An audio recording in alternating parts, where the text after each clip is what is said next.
welcome to another Mad Hatter review.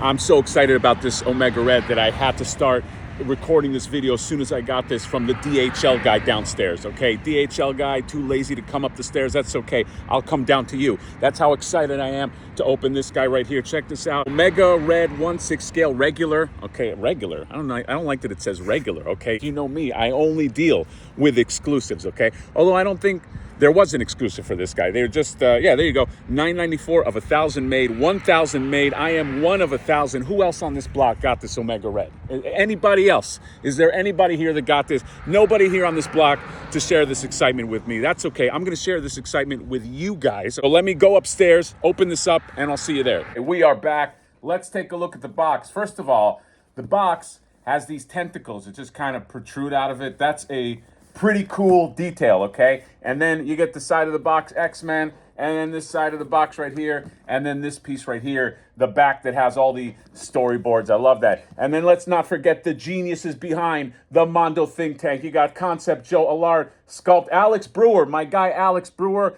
one of the best, okay? You got Mark Bristow, you got art direction, Hector, RC Hector, I hope I'm saying his last name right. I did an interview with him on the Mondo booth, not flexing, but you know, I know some peeps. And then packaging, Dan Vessenmeyer, design Jordan Christensen, with extra special thanks to Eric Lewitt and Julia Lewitt. Extra special thanks to the Lewald people. I probably massacred all their names, but I do want to start spotlighting some names, okay? I realize that I love all this stuff, but like, who's making them? Did they just come out of the air, okay? People working real hard. So let's turn it around now, and let's unveil the Omega Red. Where is it? Right here with the Velcro. Boom. There you go.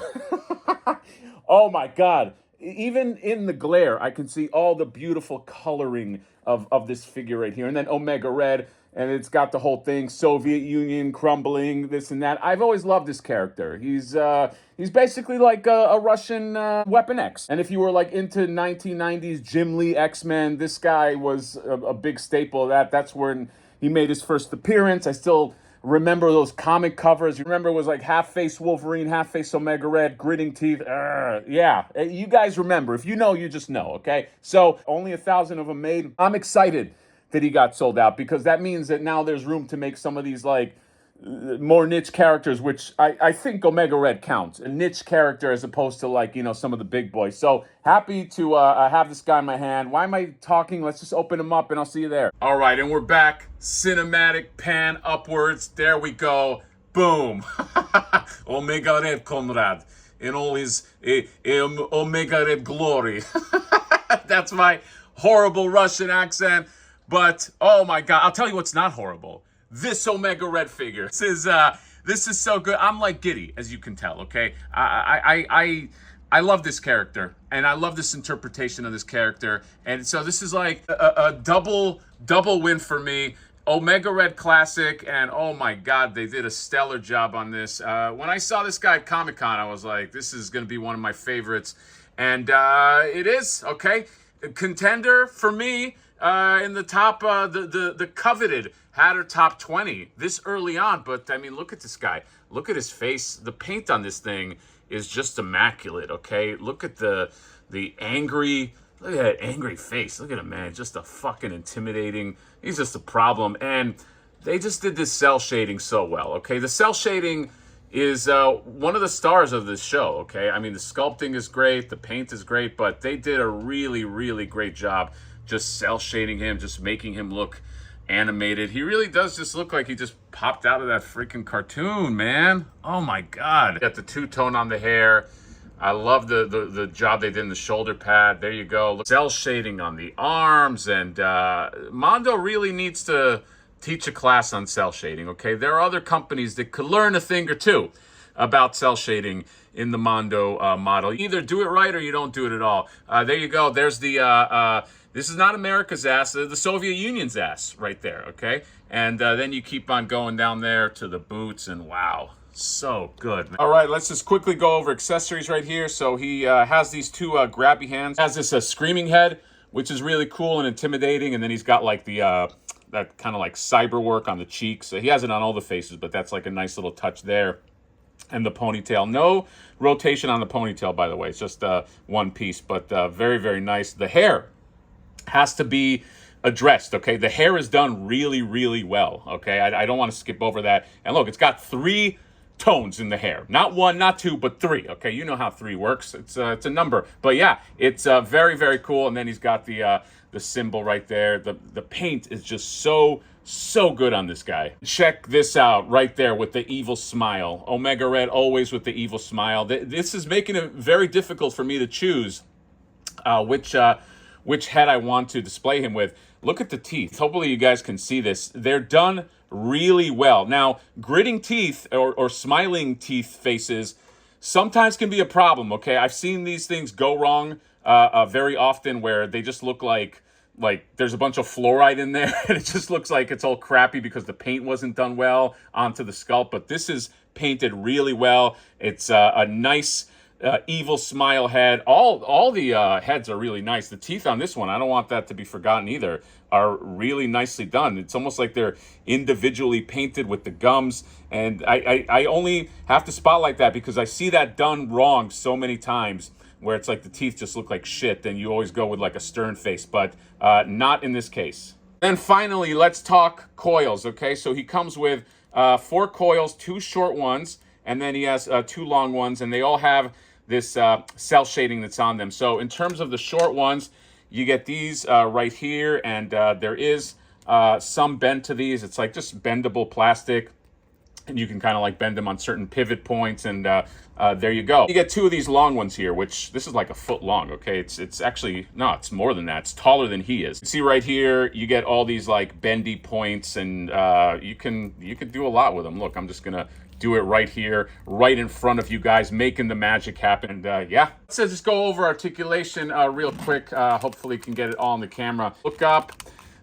Not much, okay, about that much right there, but he can look down a lot better. It's because of his hair. This is somebody needs to invent a way. I foresee Blanca having this issue too. I was mentioning that in the Storm Collectibles. Is somebody needs to figure out a way to make hair like this movable so you can make these characters look up. But you get about that much. The good thing about the shoulders is these shoulder pads are very, very soft material. It's like soft plastic. So you can kind of like move these shoulders around and not like impede them too much. Like look how like if I move the shoulder up, you see how this has like a bend. So that is pretty cool. Speaking of shoulders, I can move mine about this much right here. Now there is no bicep swivel, which I have to assume like very much like the Sabretooth is made there for an aesthetic choice. I'm fine with it. Again, I people might disagree.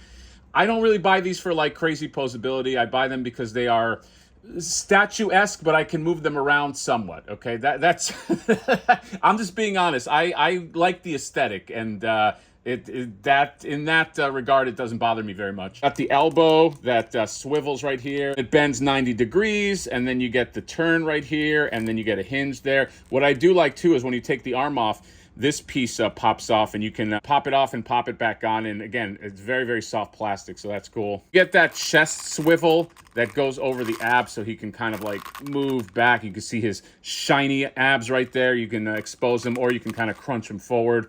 It doesn't make that much of a difference, but it makes somewhat of a difference. So, you know, it's there. At a waist, you get a thigh. Now, this thigh of mine is pretty loose. I don't love that, okay? It's makes it so, you know, might have a little more difficulty in posing. Not super loose, but loose enough that I'm noticing it. This one right here is much tighter. You can go about that much. A good bend in the knee, and you get a good rock because you're gonna need that, and then you get a hinge that goes about that much. It's not crazy on the hinge. Right, and here is Omega Red with the other bad boys right here, Sabretooth and Magneto. He's about the same height as Sabretooth, which makes me think that Sabretooth should have been bigger, but Sabretooth looks bigger and thicker, if that makes sense. But yeah, if it's like a height thing, yeah, it's about, like I said, about the same size as Sabretooth, and a little taller than Magneto. But when you see them all together,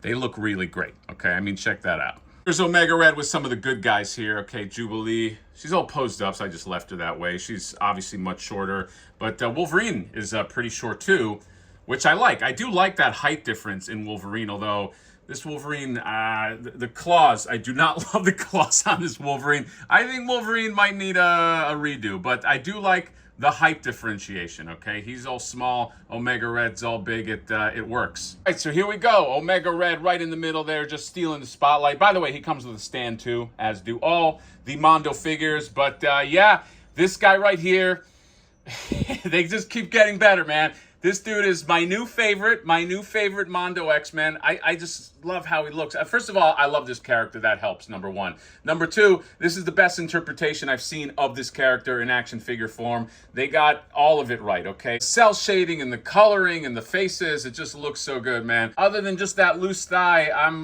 just wild about this dude. And he's just gonna make a beautiful part of the collection. The only thing that I will say moving forward is that I just hope that Mondo just takes a scale into account just a little more. I think that there is a cap, though, because if you want to make the bigger characters like Apocalypse and Juggernaut, you probably can't go too crazy and keep building these guys up and up and up because you have nowhere to go, okay? So I believe that that probably has to be taken into account, because if Sabretooth is that big, Juggernaut, he's just going to be gigantic, and so will Apocalypse and some of those bigger guys. And I can't wait to see them. I can wait to pay for them, okay, because they're probably going to cost a hefty price. But yeah, this Omega Red, amazing. It's probably going to be in my top 20 because he just looks so good. And again, when somebody makes the best visual representation of a character you love, you got to give it to them. So yeah, X-Men 1/6 scale by Mondo, Omega Red, 1 out of 1,000 right here. Let me know what you think about this guy. I was going to do my bad Russian accent, but it's pretty bad. So I'm just going to leave you off with a comment, subscribe, drop me a like. See you next time. Bye-bye.